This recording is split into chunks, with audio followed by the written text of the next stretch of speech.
Welcome to This Week in Vegas, a bettor's view. I'm your host, Marco D'Angelo, joined by my partner in crime, Vegas runner. He looks a little ragged, He looks a little wore out, but the man's like the Energizer Bunny. He takes a licking and he keeps on ticking. You know that. VR, I thought I had a nice week in Vegas the past week. We just finished Memorial Day weekend.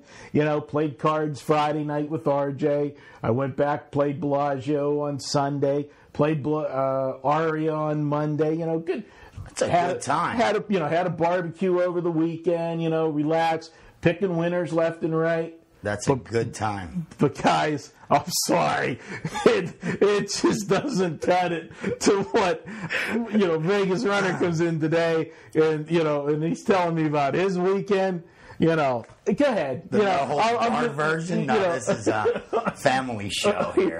No, it was a great weekend, man. I tell you the truth. Thank God I don't drink a lot of alcohol. Don't even drink alcohol, to be honest with you. So I recover quicker than most. And to tell you the truth, it was my second win. Now it was like a good little vacation, but of wild and craziness. It all started. Friday was the grand opening of Surrender. I had friends coming to town for bachelor party / Memorial Day weekend / vacation. Those that don't know, Surrender is the new beach nightclub at the Wynn. The Encore Beach Club. Same property. And I said, I'm going to relax because I want to have a big weekend. I knew the next day we're going to UFC. And PK Mandavi, one of our forum posters, hooked the whole UFC thing up, man. I get great seats when I go to these events, and I got to hand it to the guy. It was VIP treatment from start to finish. When we had Braylon Edwards and the Cleveland Browns behind us, Paris Hilton behind us, you're sitting in a good spot. So it was beautiful. UFC was unreal. Me, Mike Hook, his lovely wife, and PK, we hung out all night, then went upstairs and just talked sports betting in the suite for hours, man.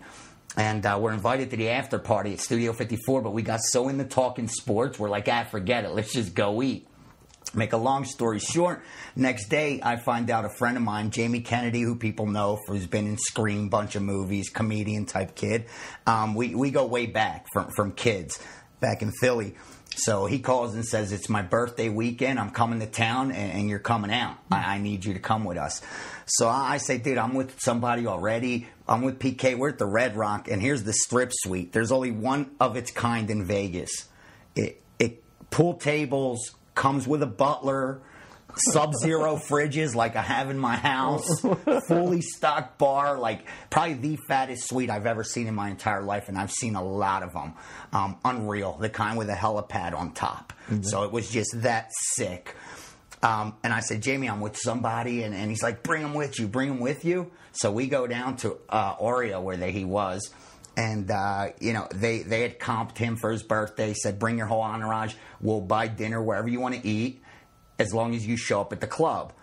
And you could drink, do whatever you want, because they want celebrities in the club so that they take pictures, put it out on. You see all these magazines that go floating around here in Vegas. Right. They pay, for guys that don't know, stars come to town. They'll celebrate their birthdays at the various different nightclubs. And the nightclubs will pay them an appearance fee, generally like $50,000. Absolutely. And, they drink all night. They have their party. But the big thing is, for the club, they get the notoriety. Lindsay Lohan's there, or Paris Hilton, whatever. And now while you're here in town and you're looking at what clubs are we going to go to, and you're flipping around that What's On magazine and Vegas Live, and you say, oh, wow, here's Hayes, the nightclub at Aria, and all these, stars hang out there, and that's where you're going to go. I'm entertaining where I'm going to have my birthday party. We're still taking off.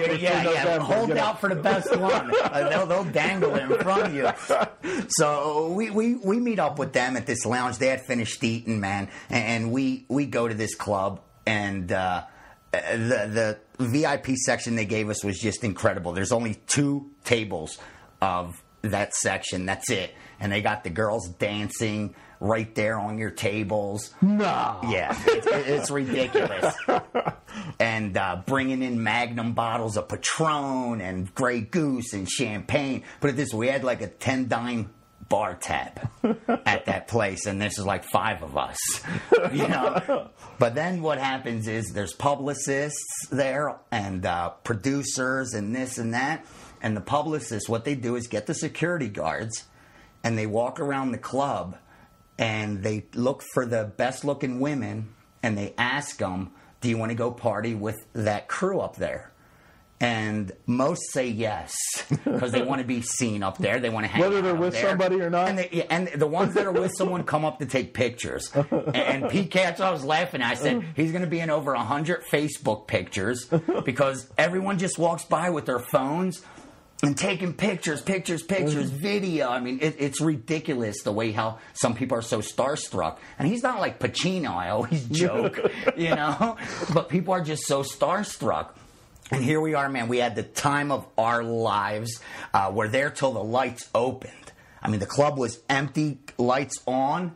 And next thing I know, the crew of the club, cocktail waitresses, wanted us to go party with them afterwards at some after-hours club. I said, I got work to do. So as we're walking towards this after-hours club, I grab PK and we duck out and jump in a limo. And I'm like, let's get out of here. We're never going to get home with these guys. So, I mean, yeah, leave a lot out. It was a great weekend. Unbelievable. Got a chance to meet a Forum guy. And you know how I love doing that. And you come out all the time for it as well. And it has nothing to do with, he's a gentleman, class act through and through, gambler at heart. Like us, loves sports betting, sharp as they come, practices money management, handicaps his own games, uses me as a source, uses you as a source. My other guy, he uses his sources for confirmations.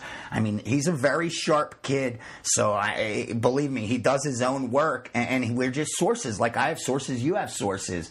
And to get a chance to meet these guys, you know, it's a great time. And even if...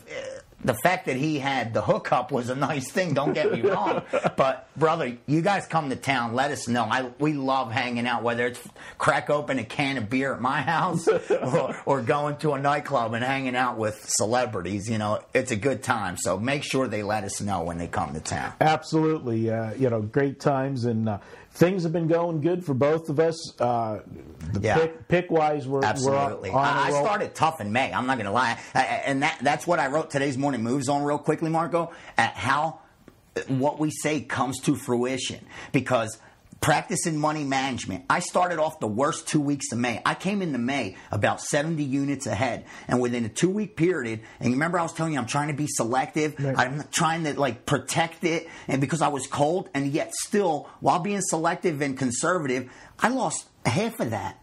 And yet, when May, the dust all settled, we ended out coming behind like 10 units, 10, 13 units. Mm-hmm. And going to June now, already up 55, 60 units again for the year. And that just shows you, you're going to have tough stretches. You're going to have to overcome it if you're ever going to turn a profit. But if you have an edge, when the dust settles, brother, you're going to be ahead. But if you don't practice money management, you'll never get that chance. Look how hot you are right now. Right, which is a great segue. I am on a roll. We're taping on Tuesday this week, so coming off the Memorial Day weekend, last 12 days, I'm on a 16-5 run. Exactly, but if you had a tough week before that and someone didn't practice money management, they don't get to take advantage of that. Which is, to the segue, we're doing 2 more videos today. Love it. It's going to be on the big, I'm going to call it the great debate, flat betting or unit betting. And we're going to discuss the pros and cons to both. And those are going to be 2 must-watch videos if you're serious. I love that we narrowed it down because I hear the martingale system, Kelly criteria, all kind of systems. And I'll tell you what, I worked for a lot of outfits, as you know. The only way they ever bet was unit adjustment and some guys straight flat bet. That was it. They're the only 2 methods that you should ever consider. Yep. And we're going to break them down. We're going to talk them. This has been This Week in Vegas, although I might have to rename it to This Week in VR. This Week in VR. You know, but great times. We'll talk to you next week. He's Vegas Runner. I'm Marco D'Angelo. Talk to you next week. Endorsing products now.